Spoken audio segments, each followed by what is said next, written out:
अस्सलाम वालेकुम।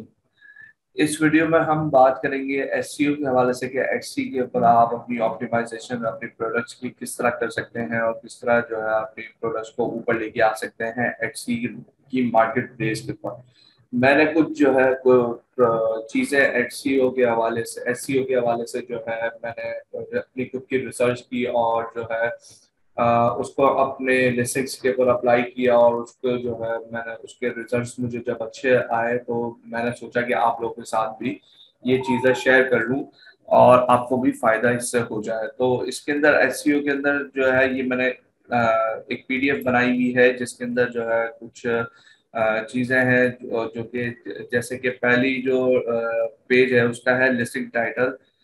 Listings titles के जो है वो बड़ा एक मेन रोल होता है आपकी प्रोडक्ट के ऊपर रैंकिंग के लिए, जिसके अंदर आपको कीवर्ड्स को डालना होता है और दूसरी चीजें देख के उसको रैंक करवाना होता है। दूसरा हम वीडियो में बात करेंगे मैटर डिस्क्रिप्शन के हवाले से कि मैटर डिस्क्रिप्शन जो है किस तरह आप बना के ऐड करवाएंगे अपनी लिस्टिंग के अंदर।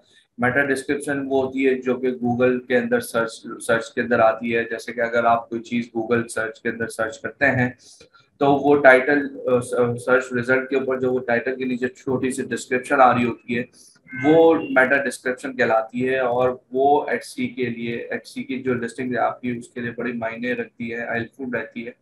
तो वो भी आपको लाजमी डालनी होती है। ठीक हो गया।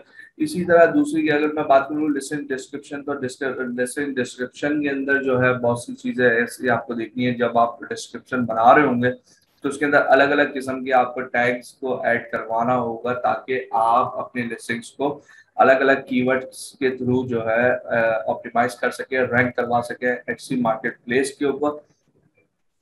इसी तरह हम आगे बात करेंगे लिस्टिंग एट्रीब्यूट्स की, एट्रीब्यूट्स और कैटेगरी की। तो कैटेगरी के अंदर में आपको वही कैटेगरी जो है सेलेक्ट करनी है जो कि आपकी प्रोडक्ट है।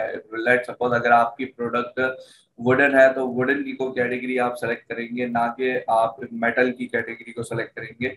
इससे जो है एचसी रैंक नहीं करता लिस्टिंग्स को। ठीक हो गया। इसी तरह एट्रीब्यूट्स की मैं बात करूं तो ये एट्रीब्यूट्स आपको लाजमी होते हैं कि डालें ताकि जो है एचसी आपकी लिस्टिंग्स को ऊपर लेके आ सके। ठीक हो गया।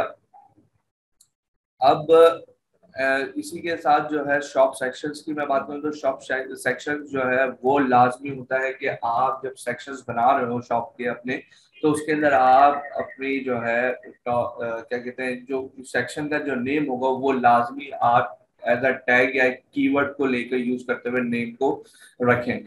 ये इससे फायदा ये होता है कि एचसी जो है आपकी शॉप के ऊपर कीवर्ड्स को फाइंड कर रहा होता है, उसका जो सिस्टम है वो फाइंड कर रहा होता है और उस टैग्स को एचसी को जब टैग्स मिलते हैं, कीवर्ड्स मिलते हैं तो वो आपकी शॉप को ऊपर लेके आता है। ठीक हो गया। तो अब मैं बात कर लूँ सबसे पहले तो टाइटल के हवाले से। तो मैंने टाइटल जो है एटसी के ऊपर बनाया और मैं किस तरह बनता है वो मैं आप लोगों को बता दूं कि सबसे पहले तो मैं इसके अंदर लिखा हुआ है कि the listing title is crucial to Etsy SEO and it's help shopper to find the product and in the Etsy search feed and Google. And how to optimize your title? The most competitive tag you should place at the beginning of the title because it holds the ranking for Etsy SEO and it will help your listings get seen in the research result. ठीक हो गया। Also make sure your title is not too long because it will be truncated in the search result. Be sure it is easy to read and consider punctuation to improve your readability. It can be held if up to 55 character long. अच्छा ठीक हो गया। अब मैं नीचे ऊपर अपनी listings के ऊपर मैंने टाइटल यहाँ पे बना के रखा हुआ है अपने पास और वो टाइटल को मैं बता दूं कि अब एक मैं एग्जांपल के तौर पे जो है मैं ग्लिटर पेपर्स बेचना चाह रहा हूँ। तो वो मैंने जो है उसका जो मेन एक कीवर्ड मैंने सर्च किया जिसकी जो हेल्थ थी, कीवर्ड की जो हेल्थ थी वो बड़ी अच्छी अच्छी थी और कंपटीशन भी अच्छा था। तो उस कीवर्ड को मैंने उठा के सबसे पहले मैंने अपने इसके अंदर अपने टाइटल में फर्स्ट उसके ऊपर रख दिया कि ये है क्रिसमस ग्लिटर ड्रिप्स। ये क्रिसमस ग्लिटर ड्रिप्स जो है एक मेरा मेन कीवर्ड था, मैंने उसको सबसे पहले रखा। उसके बाद जो है मैंने डिजिटल पेपर का एक कीवर्ड डाला जो कि यहाँ पे सेकंड के ऊपर दिखा रहा है। फिर उसके बाद मैंने एक कीवर्ड डाल दिया ग्लिटर क्रिसमस, और ये बेसिकली ये एक कीवर्ड बन सकता है। और इसका जो है क्रिसमस डिजिटल बैकग्राउंड, ये एक कीवर्ड है, ये लॉन्ग टेल कीवर्ड कहलाता है, ठीक है ना। तो इस तरह करके मैंने ये दूसरे कीवर्ड्स को डाला। फिर उसके बाद क्रिसमस ड्रिपिंग का जो एक कीवर्ड कहलाता है, और एक ड्रिपिंग ग्लिटर डिजिटल पेपर्स का भी जो है एक कीवर्ड आता है। उसी के साथ मैंने एक और डाल दिया फ्रॉस्टिंग ड्रिप क्लिप आर्ट। ये सारे कीवर्ड्स जो है सारे मिक्स कंपटीशन वाले कीवर्ड्स हैं जो कि मैंने इसके अंदर ऐड किए। आपको आपको ये नहीं करना कि आप सारे के सारे हाई कंपटीशन वाले कीवर्ड्स को आप अपने टैग के अंदर डालें, लिस्टिंग के अंदर डालें। आपको करना ये है कि आप मिड, हाई और लो कि ये तीनों किस्म के जो है कीवर्ड्स को आपको उठाना है और ऐड करना अपने टाइटल में, ताकि वो एटसी आपकी हर एंगल से जो है आपके प्रोडक्ट्स, आपकी जो प्रोडक्ट या लिस्टिंग है उसको ऊपर लेके आ सके। तो इस तरह आपका टाइटल बनेगा।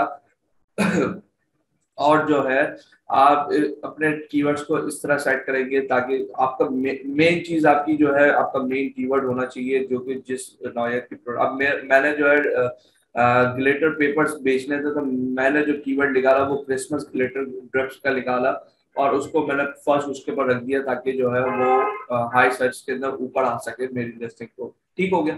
तो ये था टाइटल बनाने का तरीका। अब नेक्स्ट वीडियो में इंशाल्लाह मैं डिस्क्रिप्शन और मेटा डिस्क्रिप्शन के हवाले से बात करूंगा। Thank you so much.